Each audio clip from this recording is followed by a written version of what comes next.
Just a nurse. That was what Dr. Pierce called her in the hallway outside room for 18, turning to the two residents trailing behind him like remoras on a shark. Just a nurse who doesn't understand that efficiency isn't the same as thoroughness. He didn't know that Katie Rodriguez had already identified the 3 medication errors in his last critical care protocol, errors that would have killed the septic patient in 408 within 6 hours. He didn't know that her triple checking of dosages wasn't excessive, it was survival instinct, the same instinct that kept her alive in Ramadi's kill zones where a single milligram miscalculation meant someone's child didn't come home. He didn't know that inside her jacket pocket, pressed against her ribs like a second heartbeat, was a faded 2nd Battalion patch stitched in desert camouflage thread. What happened next would set in motion the events that ended careers and brought the Pentagon to Savannah. But first, she had to survive another shift. Katie arrived at St. Michael's at 0600, the sky still dark over the Savannah River, her badge clipped to a lanyard that she'd worn for 4 years without once drawing attention to herself. The fluorescent lights in the ICU corridor hummed their constant electrical prayer as she moved through the unit with the economical precision of someone who'd learned early that wasted motion was wasted energy, and wasted energy got people killed. Her uniform was spotless, navy scrubs, compression socks that matched every other nurse's, a watch with a blank face that only she understood how to read. The other nurses didn't ask her to cover extra shifts anymore because Katie always said yes, and yes meant no complaints, no drama, no questions about why she never ate in the break room or attended the holiday parties or mentioned a family beyond the professional pleasantries that all of them exchanged like currency. The morning report came through at 0615. 12 patients in the unit. 3 on mechanical ventilation. 2 post-operative. 1 in active septic shock that had defeated every intervention the hospital's protocol allowed. That one was Sergeant Major Marcus Chen in room for 18. Katie accepted her assignment without inflection, the way she accepted everything, as information to be processed and acted upon. Her charge nurse, a woman named Delores who'd been at St. Michael's for 17 years and had learned not to ask Katie personal questions, handed her the tablet with Chen's chart already open. The vitals made her read the numbers twice, though her face showed nothing. BP 84/52 and declining. Heart rate 134, thready. Lactate 6.2. O2 sat 88 on high-flow nasal cannula, struggling. The blood cultures had grown something unidentified, resistant to the antibiotics they'd already pushed, and Dr. Pierce had ordered a new regimen that Katie's hands already knew was wrong before her mind caught up with the knowledge. She didn't tell anyone this. She began her rounds instead, moving from room to room with a smooth precision that made her nearly invisible. That invisibility was the point. That invisibility was how she survived. Room for 18 was the last room on her assignment, positioned at the far end of the corridor where visitors rarely ventured and the monitoring sounds of the ICU seemed to compress into a distant rhythm. The door was closed. Katie pressed her hand against it for 1 full second, a habit she'd never explained to anyone, a moment of transition from one world to another, and then she stepped inside. The fluorescent lights above cast everything in blue-white shadow. The ventilator wheezed its mechanical rhythm. And the pump beeped at steady intervals, feeding antibiotics that weren't working into a body that had seen more combat than most soldiers twice his age. Sergeant Major Marcus Chen lay motionless on the bed, his skin grey as ash, his breathing shallow despite the machine trying to help. His chart indicated he was 71 years old. His eyes were closed. On his left wrist, a military service bracelet caught the light, names engraved on the metal, soldiers he'd served with, probably, or soldiers he'd lost. Katie checked the 4 lines first. The catheter was patent. The dressing was clean and dry. Standard protocol.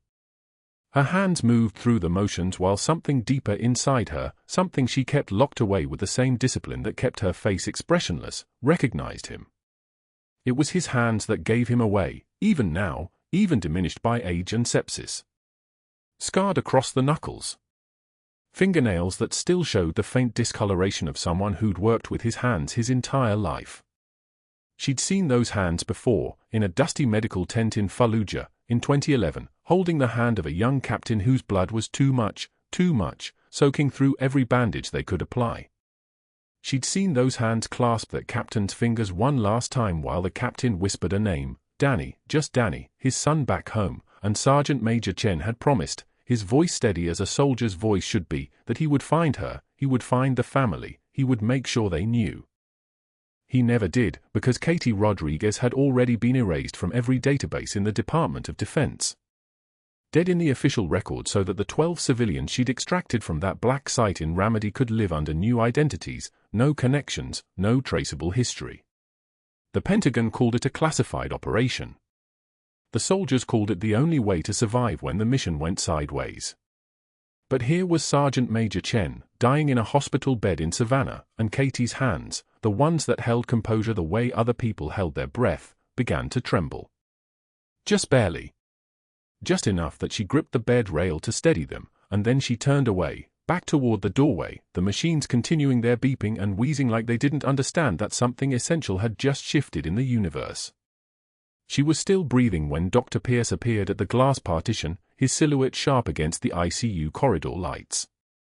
He stood there for 30 seconds, long enough for Katie to reset her face, long enough for the tremor in her hands to settle into something resembling control. Then he tapped on the glass, a gesture that meant nothing and everything, that meant look at me while I assess, that meant watch how a real doctor works, and she turned to face him with her expression blank as concrete. Pierce was 43, handsome in the way that came from old money and dermatologists, his watch worth more than Katie's car. He'd been at St. Michael's for 6 years. In that time, he developed a reputation for brilliance, for the kind of clinical instinct that made the residents compete for his attention. What he'd also developed, though no one spoke of it directly, was a way of practicing medicine that left the nurses checking his work in the supply room after he'd left the unit, comparing notes, comparing protocols, sometimes calling pharmacy to double-check dosages he'd written. Katie never called pharmacy. Katie simply checked, and verified, and triple-checked, and then documented everything with the kind of thorough notation that made chart reviews take longer because she explained her thinking at every step. Medical necessity. Patient safety. Medication reconciliation. The kind of obsessive charting that should have made everyone confident, and instead made Dr. Pierce's jaw tighten in ways he probably didn't realize were visible. He hadn't said anything directly, not yet. But she could see it in the way his eyes moved over her during rounds, the calculations happening behind his expression while he watched her handle a medication line, watched her verify a dosage against the patient's kidney function and drug interactions, watched her move with the kind of careful precision that didn't match the casual efficiency the other nurses displayed. "How's our Sergeant Major?" Pierce asked, stepping into the room. His voice was smooth, controlled, the voice of someone used to being the smartest person in every conversation. Katie had heard variations of that voice in interrogation rooms in Ramadi, in officers' clubs, in the moment before someone decided your story didn't add up and started asking questions that couldn't be answered without starting a war. "Stable but declining," Katie said. "Lactate still trending up. Urine output decreased in the last 4 hours. I flagged it for the night shift so they can monitor trends." Pierce moved to the bedside with the fluid grace of a man who'd never had to question his right to be anywhere. He glanced at Chen's monitors, at the medications running, at the vent settings that Katie had verified against the latest protocol. For a moment, he just stood there, his eyes moving across the data the way someone might scan a menu they'd already decided about. "His infection's deeper than we're treating," Katie said quietly, and then stopped.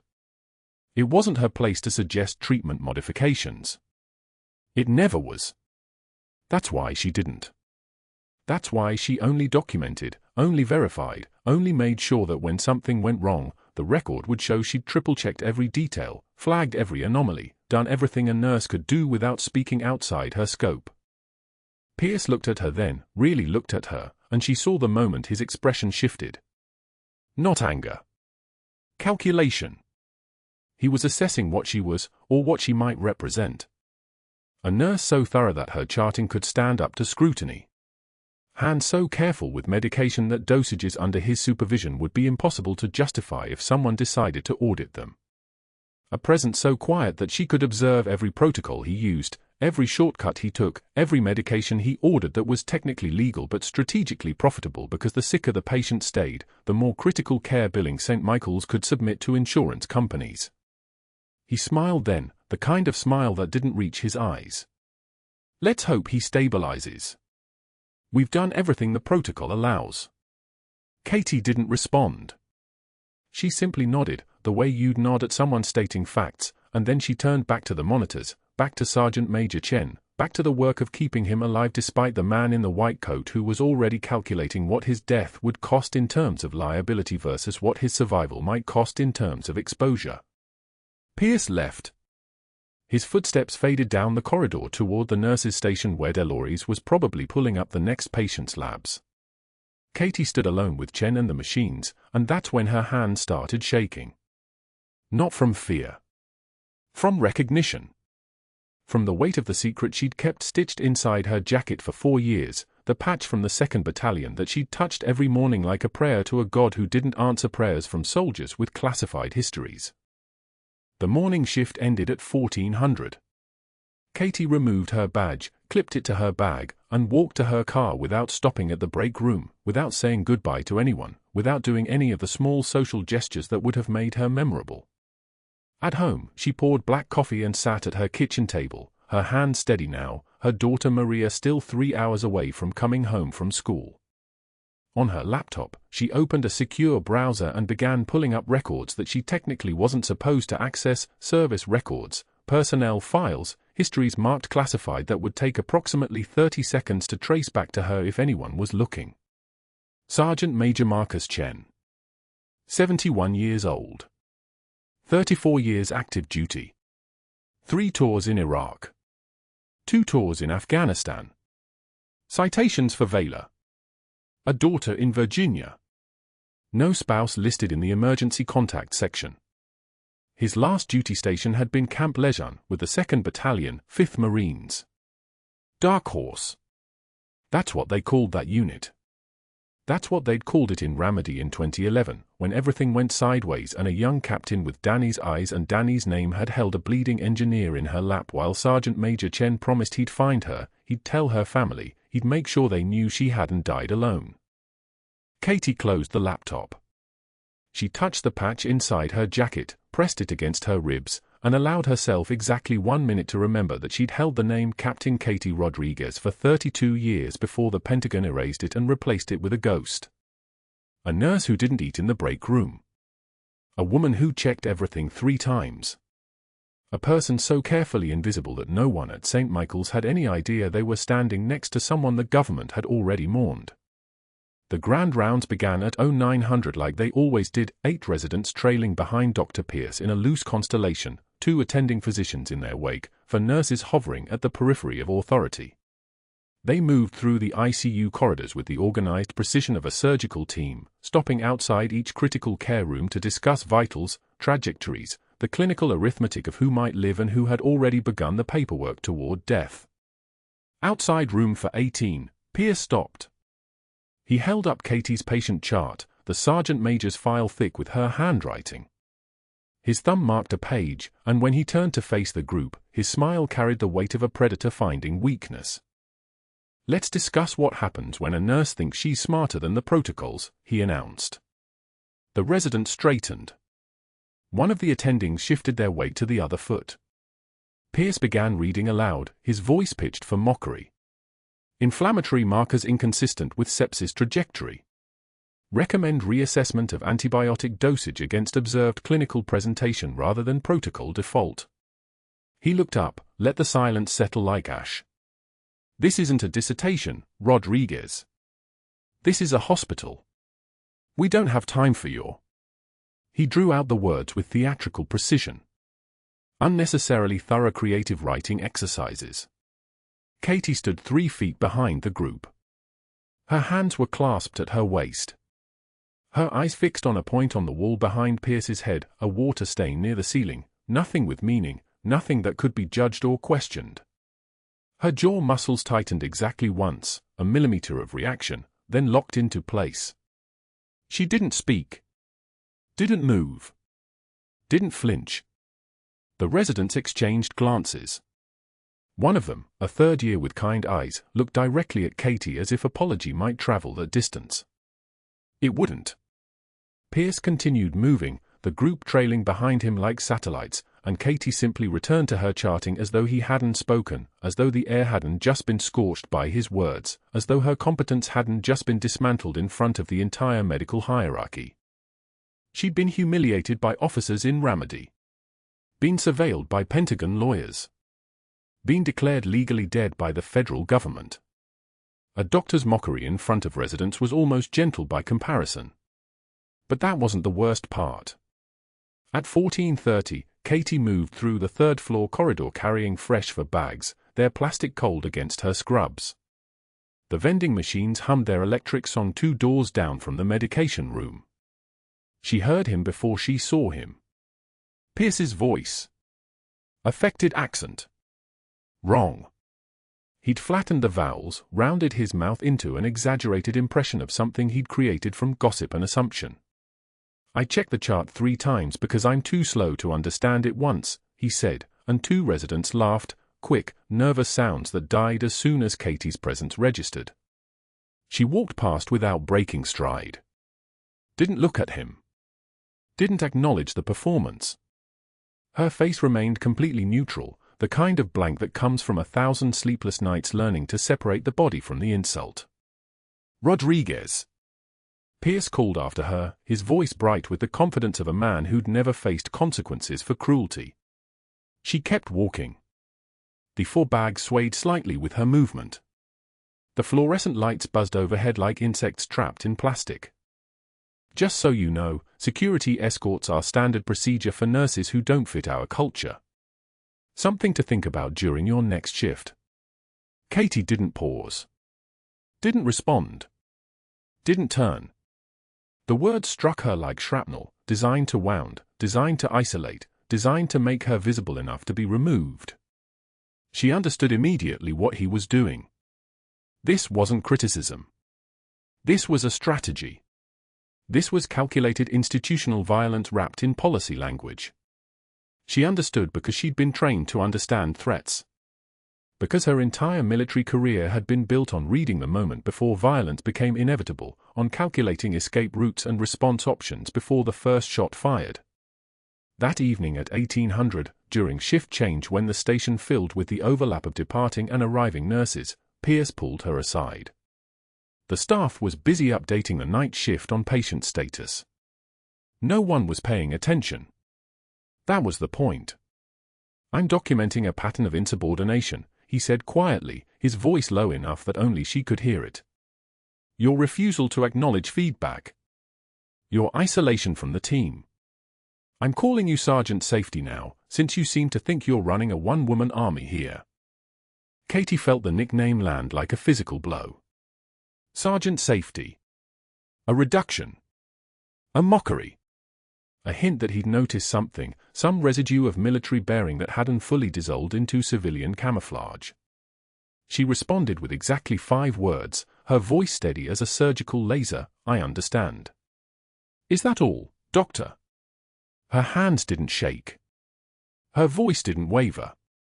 The trembling wasn't fear, it was restraint, the coiled muscle of someone trained to process threats without reacting to them.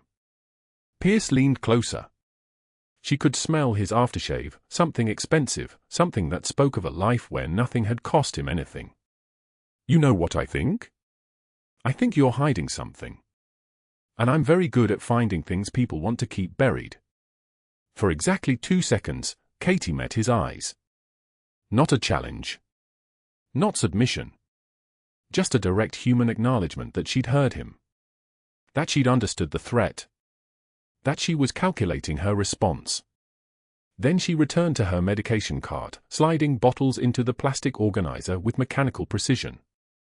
Each medication slot. Each dose. Each patient. The work that would keep her invisible if she was careful. The work that would destroy her if she wasn't. Hands that had held lives together in Ramadi were now reorganizing antibiotics in a hospital in Savannah. The compartmentalization was almost complete. Almost. At 2100, Katie entered room for 18 during her authorized vital signs check. The sergeant major was semi-conscious, his body small in the hospital bed. His lips moved, whispering numbers. Coordinates. She recognized them with the sudden recognition of someone who'd memorized map grids during briefings in a compound that no longer existed. Remedy. 2008, a black site operation that was never supposed to happen. She ran the numbers in her head. 9-digit grid reference. Location. A place where civilians had been detained. A place where she'd made decisions that the Pentagon had decided should disappear. She checked his chart. That was when her hand stilled. Pierce had reduced the antibiotic dosage by 40%. Not adjusted. Reduced. And the notation read, treatment plateau, begin end-of-life consultation preparation. Katie's mind moved quickly through the mathematics of it.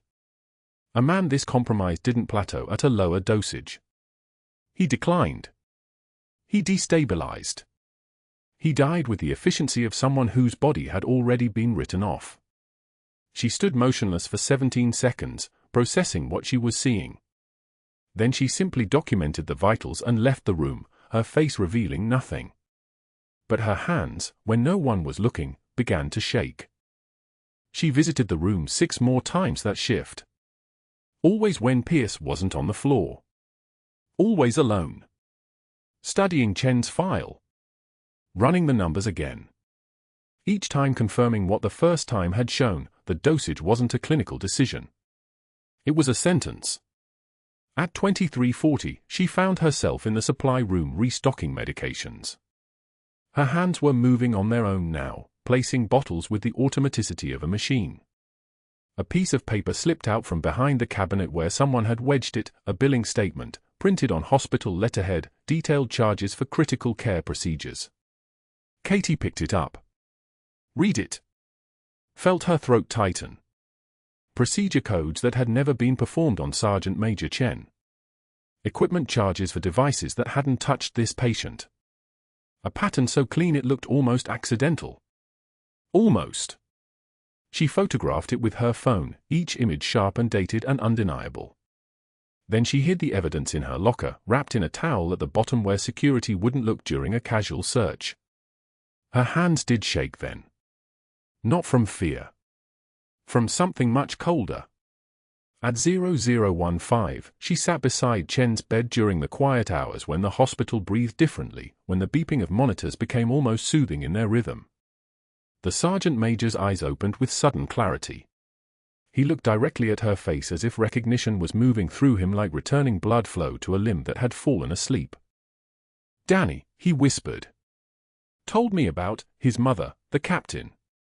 Before Katie could respond, before she could process the way those 2 words had landed, his mother, the captain, his monitors destabilized.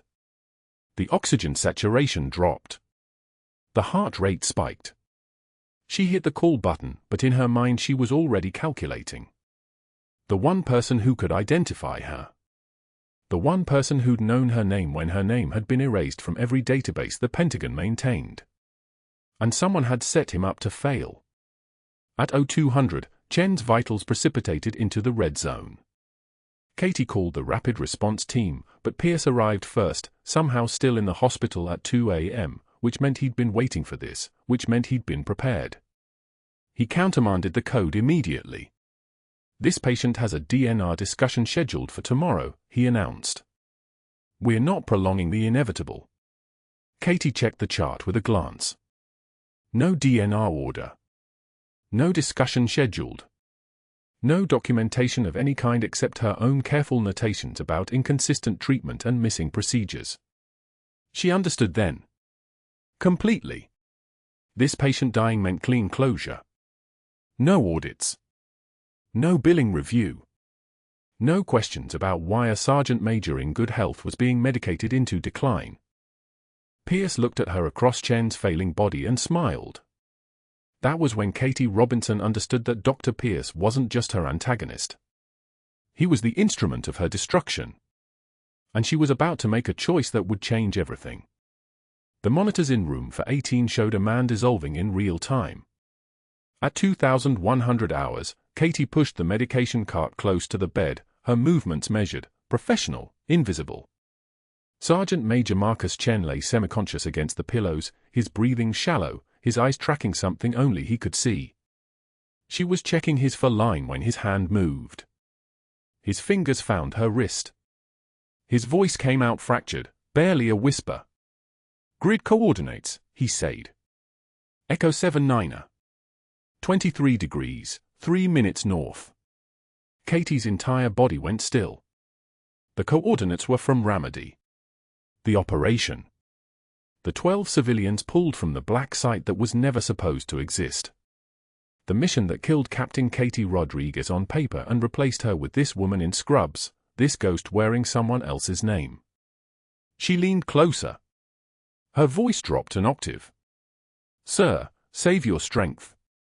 "You were there," Chen whispered. His eyes focused on her face for the first time. Recognition flickered across his features like distant lightning. "I know your eyes." I held his hand. I told him his mother would be found. The fluorescent lights overhead hummed their mechanical song.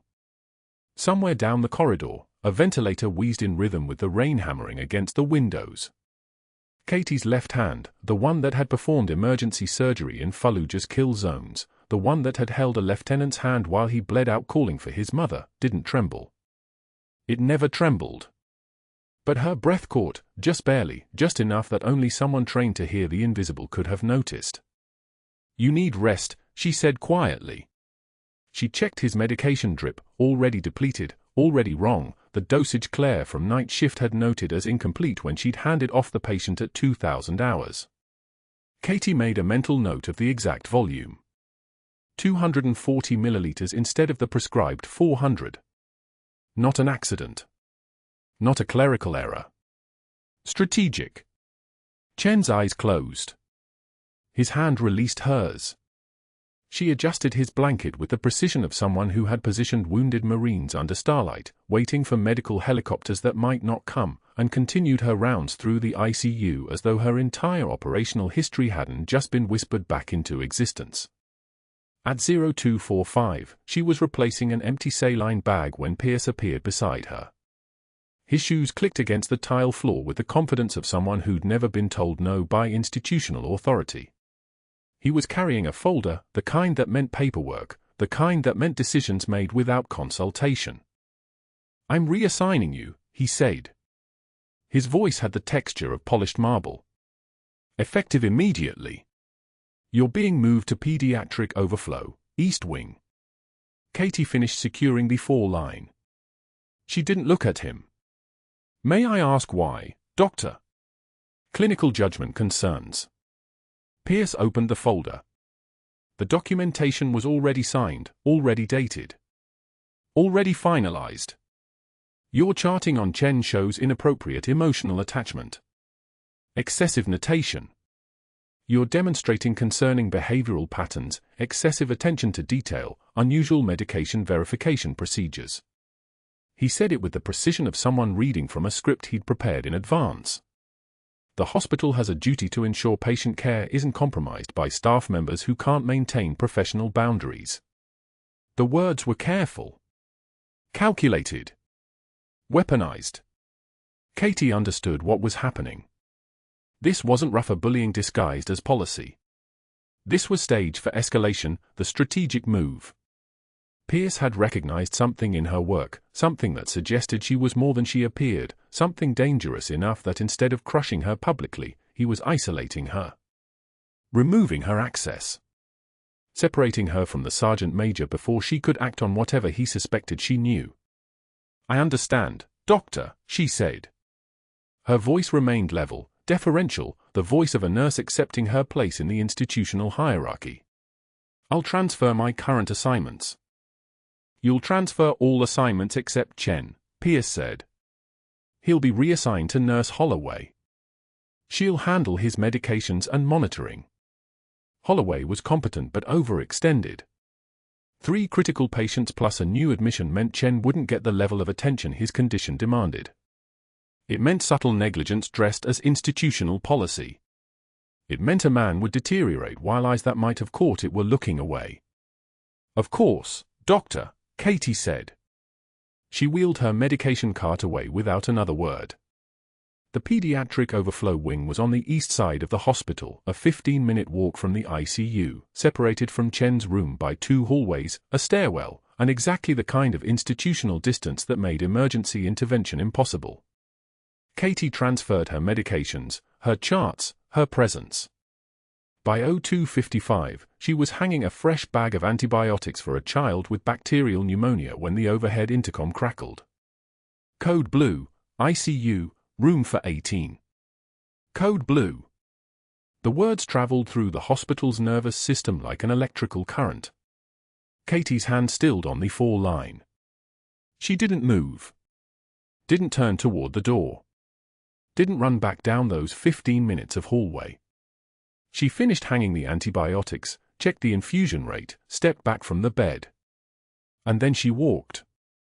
By the time she reached the ICU, Pierce was already there, already leading the code, already performing textbook cardiac massage with the precision of a man going through a rehearsed routine.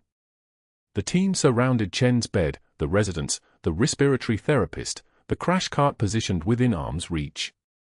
The monitors showed ventricular fibrillation. The room moved with practiced urgency. But Katie, standing in the hallway beyond the glass partition, saw what the others didn't see. Pierce was checking his watch. 1 minute 40 seconds of compressions. A pause. Check the monitor. 2 minutes 15. Compressions resume. But they were shallower now, less forceful, the movements of a man who had already decided on the outcome. She watched him administer epinephrine, 1 mg 4, standard dose, delivered with the confidence of protocol adherence. The monitors remained erratic. The code continued. Push another round of medications. Continue compressions. The fluorescent lights cast everything in the color of institutional fluorescence, bright and unforgiving and completely devoid of mercy. At 0320, Pierce announced time of death. 0325. The code team began stepping back. The crash cart was wheeled away. Someone would call it in. Someone would document it. A sergeant major who had commanded Marines in Fallujah, who had held a dying captain's hand and promised to find his mother, who had survived 3 combat tours and 2 IED explosions, would be draped in a sheet and transported to the morgue because a resident doctor had decided 8 years ago that hidden people should stay hidden.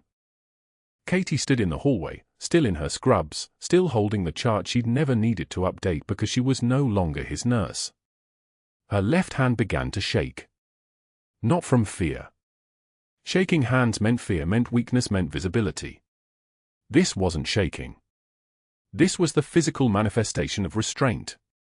This was 8 years of military discipline colliding with 8 years of forced invisibility.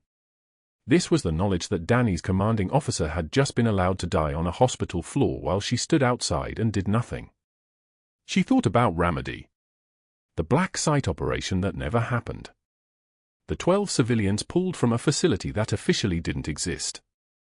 The Pentagon officials who had explained, with bureaucratic precision, that Captain Katie Rodriguez's official record had to show her death so the witnesses could live. A paperwork death. A classified burial. A woman erased so that people could survive. Pierce was walking away now, already pulling out his phone, already moving on to the next administrative task, the next documentation, the next calculation about which patients he could safely let deteriorate without attracting scrutiny. Katie walked toward room for 18.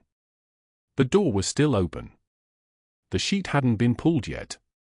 Sergeant Major Chen lay motionless on the bed, his chest still, his eyes closed, his monitors flat-lined in that particular way that meant silence was the only thing left. She stepped inside and locked the door from the inside. The mechanism clicked. The sound was small. Definitive. The kind of sound that separates before from after. And then she moved. The monitor flatlined at 0302. 30 minutes of chest compressions. 30 minutes of epinephrine pushed through lines that kept running dry. 30 minutes of a code team performing the ritual of resuscitation on a man whose heart had already decided to stop. The attending called it. Time of death, 0332. Katie stood motionless at the foot of Sergeant Major Chen's bed, watching the resident remove the defibrillation pads from his chest. The room smelled like sweat and antiseptic and the particular staleness of air that had been recycled through ventilators for too long. Around her, the code team was already moving on, peeling off gloves, logging times, preparing the paperwork that would explain why a 63-year-old Marine who'd survived 3 tours and 1,000 firefights had died on the night shift at St. Michael's in Savannah. She waited until they filed out. Until the hallway quieted. Until the only sound left was the ventilator still wheeze-hissing its mechanical rhythm into lungs that no longer needed air. Then she locked the ICU door. The supply cart was 6 feet away. Crash cart, they called it, though the name was a joke now, nothing left to crash into, no emergency left to manage. Katie pulled open the second drawer and found what she needed. A scalpel. Number 15 blade. The handle felt like it belonged in her hand, like her fingers had been waiting 8 years for this weight, this balance, this purpose. Her scrubs were already off, her forearm bare, a muscle memory taking over that didn't belong to the civilian Katie Rodriguez anymore. The man on the bed was Sergeant Major Marcus Chen. The man who'd held her son Danny's hand in a Fallujah aid station while Katie's hands were busy trying to keep 2 other Marines from bleeding out. The man who'd looked her in the eye afterward and said he'd find her mother, never knowing he was looking at the dead captain already being erased from every database the Pentagon controlled. She wasn't leaving him in a cold morgue. The scalpel moved in a line. Left nipple. Down and across. The blade was sharp enough that it slipped through tissue without resistance, a sensation that lived in her muscle memory from 8 years of pretending to be someone who'd never learned field surgery. Her hands didn't shake. The civilian nurse was gone. What remained was combat precision, the same calm that had kept her functioning when mortars were incoming and her only sterile equipment was what she could improvise. The incision opened. She deepened it. Blood pooled. She didn't wipe it away. Blood was information. Blood meant she was in the right place. She cracked his ribs with her bare hands, the same way she'd done it before in a tent that didn't have electricity or antibiotics or anything but her hands and a man who was dying and her refusal to let him. His chest cavity opened. She found his heart. It was a muscle about the size of a fist, and 8 years ago in Ramadi she would have been able to tell you everything about why it stopped. Now, she knew only one thing: it could restart if someone cared enough to make it. She began cardiac massage. Her fingers moved with the kind of precision that came from having already survived the worst. Squeeze. Compress. Squeeze. The rhythm was a meditation and a prayer and a defiance all at once. His heart was cold. Stiff. Dead. She massaged it anyway, because muscle memory and combat training and love didn't negotiate with biology. At 0310, the pounding started. Pierce was at the door, his fists against the glass like he could break through by sheer rage. His mouth was moving. Katie heard him the way you hear thunder in the distance, real, present, meaningless. Rodriguez. Stop. You're committing malpractice. She didn't look up. Her hands kept their rhythm. Squeeze. Compress. Squeeze. Pierce was screaming into his phone now. She caught fragments: gross negligence, practicing surgery, psychological break. His voice was high-pitched, panicked, the sound of a man watching his liability calculations explode in real time. The faded 2nd Battalion patch sewn inside her jacket lining, hanging in the locker 14 feet away, pressed against her ribs like a secret she'd carry to her grave. At 0315, she heard the security radio crackle. Pierce had called them. Of course he had. Security would be here in 4 minutes. 3 minutes. 2. Her fingers kept working. She'd read about this in classified manuals written by surgeons who'd worked in the same kill zones where she'd worked. The cold heart responding to direct physical manipulation. The biochemistry of desperation meeting the physiology of hope. Squeeze. Compress. Squeeze. Her hands moving with the terrifying fluid precision of someone who'd learned medicine in sand and blood and darkness. At 0318, something changed. A flutter. Not imagination. A real flutter, the heart muscle twitching under her fingers like it remembered how to beat. She kept massaging. Kept the rhythm. Kept the pressure. The fluorescent lights hummed overhead, and she was back in Ramadi for exactly 5 seconds, and then she was here, and the heart kept fluttering. At 0321, it beat on its own. One contraction. Weak. Then another. Her fingers eased off. The heart kept going. It wasn't strong, it was fragile, uncertain, the beating of an organ that had given up and been called back from the edge by raw refusal, but it was beating. She heard boots in the hallway. Bolt cutters against the door. The sound of metal teeth biting through the lock mechanism she'd engaged with the last of her calm. Pierce burst through like he'd been fired from a cannon. His face was apoplectic, the color of bad blood, his jaw working like he was chewing on rage. He saw Chen's open chest. He saw Katie's hand still resting on the heart. He saw the monitor blipping its lonely rhythm, not strong, not good, but alive. The room went so quiet you could hear the ventilator wheeze. "You," Pierce said, and his voice had gone from screaming into something worse, something controlled and calculated and certain. "You are finished. You understand that? Finished." Katie stepped back. Her hands dripped blood. She looked at Pierce without emotion and said nothing at all. There were no words that wouldn't make things worse. No explanation that wouldn't lead to questions. No truth that wouldn't lead to deeper, darker truth. Security had their hands on her elbows. She didn't resist. By 0345, she was in the administrative office. By 0600, the firing was done. The hospital attorney was a woman named Caldwell with reading glasses on a beaded chain and a voice that made everything sound like it came from a legal textbook. She read the charges: gross negligence, practicing outside scope of practice, psychological unfitness, emergency suspension pending board investigation. "Do you have a response?" Caldwell asked, not looking up. Katie said nothing. Defending herself meant answering questions. Questions meant someone might open the employment file and notice that Captain Katie Rodriguez had no legitimate background. No college transcripts for the dates when she was actually running black site operations in Ramadi. No gaps that could be explained away. The hospital's liability insurance, Caldwell continued, requires immediate termination of your contract. You are not to return to this facility. Security will escort you out. The faded patch was still in her locker. Still pressed against her ribs in the fabric of what used to be a life.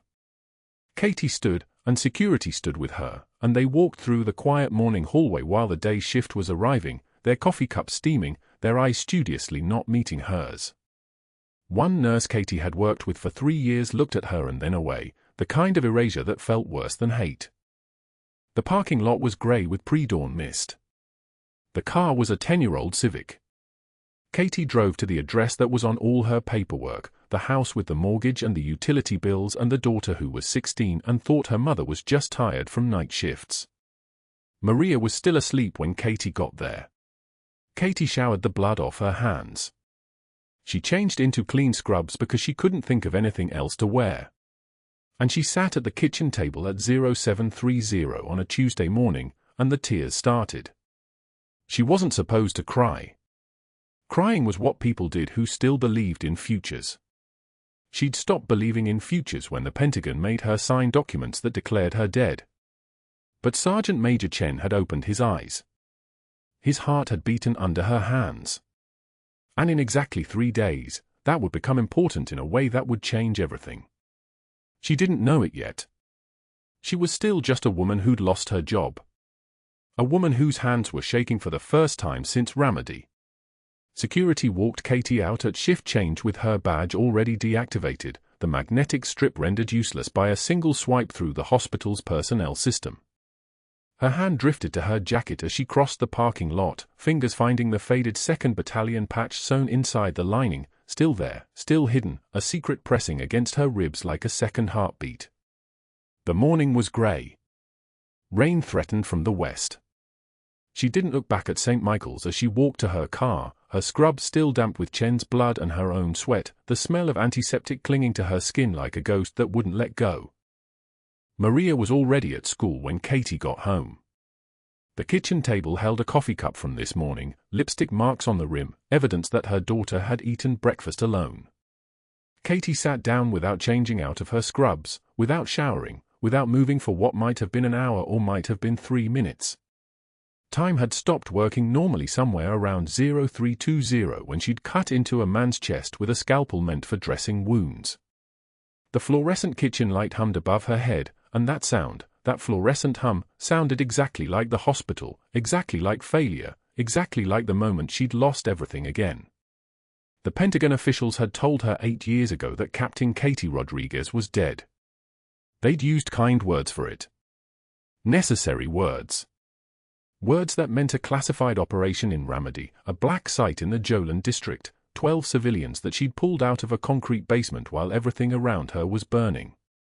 Those 12 people could not exist in any official record. Neither could she. So they'd erased her.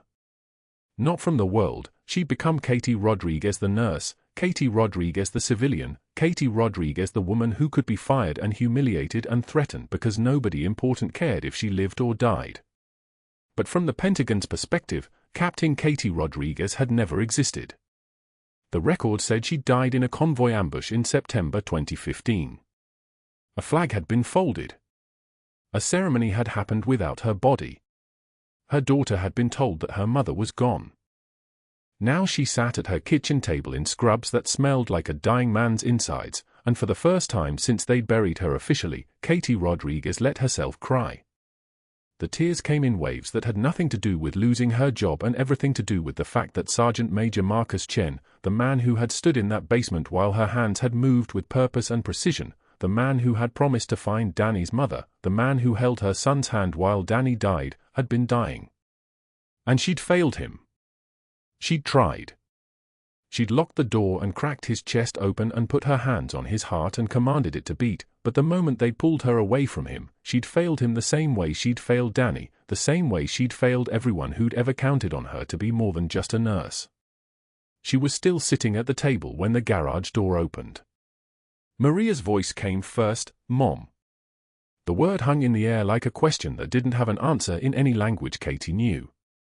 Her daughter appeared in the doorway still wearing her school backpack, still holding her phone, still 12 years old and unburdened by the knowledge that her mother was a lie, that her mother had signed away her identity to protect people who didn't even know they'd been saved, that her mother was a killer dressed as a healer. Maria dropped her backpack. "Why are you home?" Katie couldn't find words that weren't classified. Couldn't find sentences that didn't involve redacted names and black site coordinates and sealed operations orders. So she said nothing. She just sat there, crying in front of her daughter for the first time since before Maria was born, before the Pentagon, before Ramadi, before everything had become a secret. Maria came to the table and sat beside her mother without speaking. The girl was smart enough to know that this was the kind of silence that couldn't be filled with questions. She just sat there, her daughter, her anchor to a normal life, and let Katie fall apart on a Tuesday afternoon in a kitchen in Savannah, Georgia.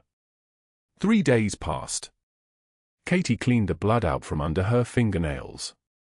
She didn't shower for the first day, then showered for 18 hours straight on the second, trying to wash away the texture of cardiac tissue and the smell of her own sweat and the weight of failure. By the third day, she was making coffee and packing Maria's lunch and pretending that she hadn't violated every protocol that existed, hadn't performed surgery outside of an operating room, hadn't revealed the kind of training that was supposed to stay classified forever. The hospital board was conducting a safety inspection. Katie heard about it through the nursing network. One of the staff nurses had texted the group chat that Dr. Pierce was leading a delegation through the ICU, board members in their tailored suits, administration walking behind him like he was conducting a symphony rather than orchestrating a cover-up. Katie wasn't going to watch. Wasn't going to look. Wasn't going to let herself believe that any of it mattered anymore. But something made her go to St. Michael's that afternoon. Something muscle-deep, something that lived in the part of her brain that was still military, still trained to complete the mission. The mission had been to save Sergeant Major Marcus Chen. The mission wasn't over. She stood in the hallway outside the ICU, in jeans and a sweatshirt, watching through the window as the board delegation moved from bed to bed. Pierce was gesturing, explaining, performing his competence like it was a Broadway show. His voice carried through the glass, something about protocols, something about efficiency, something about how he ran the tightest critical care unit in 3 states. And then Chen opened his eyes. Not the way patients open their eyes. Not groggy, not confused. Open like he was waiting. Open like he'd been awake the whole time, waiting for this moment. His gaze found Katie through the window, locked onto her with the precision of a sniper acquiring a target. His lips moved. One word. Valkyrie.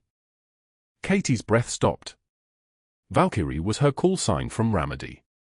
Valkyrie was a word that couldn't exist outside of classified briefing rooms and sealed operations records. Valkyrie was a word that only someone in that basement would know. The Marine liaison visiting from Camp Lejeune had been standing 3 feet away from Chen's bed. Something shifted in his posture. He turned toward the window. His eyes met Katie's for 2 seconds, and in those 2 seconds, every classified piece of her identity moved from theory to fact in his mind. His hand went to his phone with the kind of speed that came from military training. He dialed without looking away from her. "Sir," he said into the phone, his voice steady, his eyes still locked on Katie Rodriguez standing in the hallway like a ghost that had just become flesh. "I've located her." "Yes, sir. Valkyrie is in Savannah." The Marine liaison read the citation aloud 2 hours later, his voice resonating through the hospital like a gavel coming down in a courtroom. For actions under fire in Ramadi, September 2015, Captain Katie Rodriguez demonstrated exceptional valor under extreme duress, undertaking a classified extraction mission that resulted in the preservation of non-combatant lives, thereby preventing further loss of civilian personnel.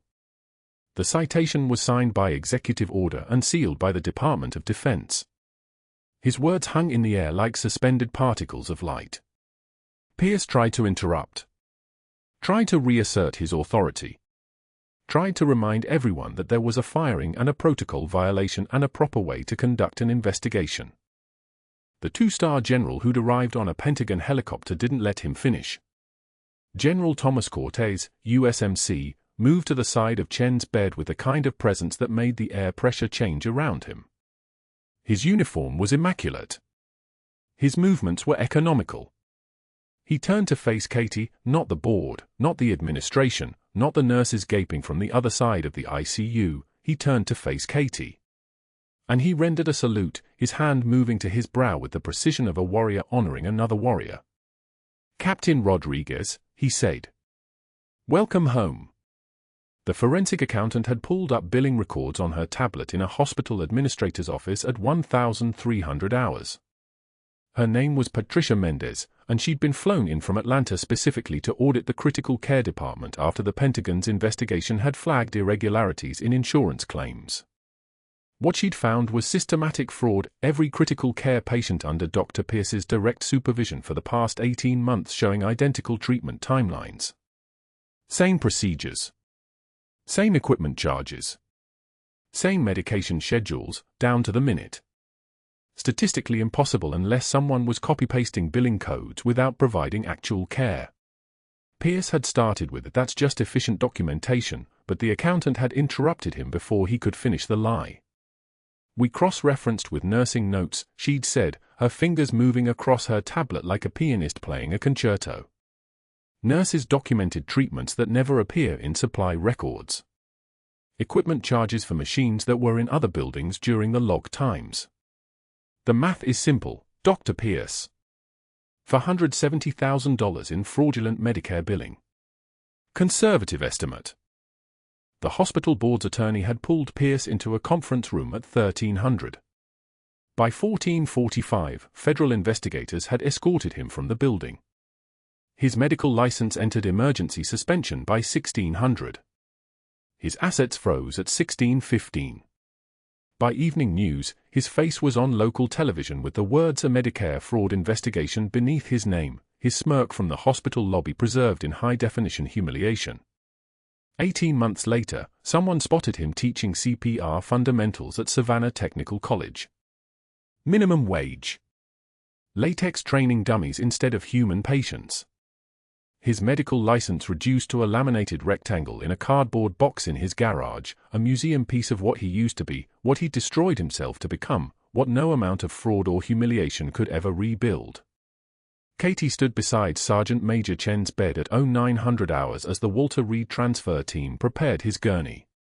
He was strong enough now to speak clearly, and before they rolled him out, his hand reached for hers with surprising strength. His grip was firm, authoritative, the grip of a man who'd held dying soldiers and broken promises and finally found the person he'd been looking for. "Danny talked about you," Chen said quietly, tears moving down his weathered face like rivers of recognition. "Before the end. He said his mom was the toughest Marine he'd ever heard of, even though he'd never met you in uniform." Katie's throat closed around words she couldn't speak. Chen continued, his voice steady, "He asked me to find you if anything happened to him. Took 8 years, but I kept my promise." Katie's hand came up to her brow in a salute that had been hiding under her skin for 8 years, waiting for permission to exist in daylight. The gesture was sharp and perfect, executed with the precision of a captain stepping back into the light, and when she dropped her hand, she was no longer hiding. Maria stood in the hallway, watching her mother become someone she'd never seen before. General Cortez stood nearby with reinstatement papers in his hand, offering Katie a choice: medical training, field surgery, any assignment the Corps could provide. Katie looked at her daughter, at the girl who'd never known her mother was anything but a civilian nurse, and she said, "I need to think about it, General. I have a daughter who needs her mother more than the Corps needs another doctor." Chen's gurney began to roll. Katie walked beside it until they reached the ambulance bay, where Marine honor guards stood at attention. As they loaded him into the transport, he whispered, "The ones who have seen the worst often give the most." Katie watched the ambulance pull away, Maria's hand slipping into hers, the morning sun hitting the hospital windows like fire. "Hit like if this story got you. And tell me, have you ever been underestimated at work, only to prove them all wrong? I read every comment. Subscribe if you haven't already.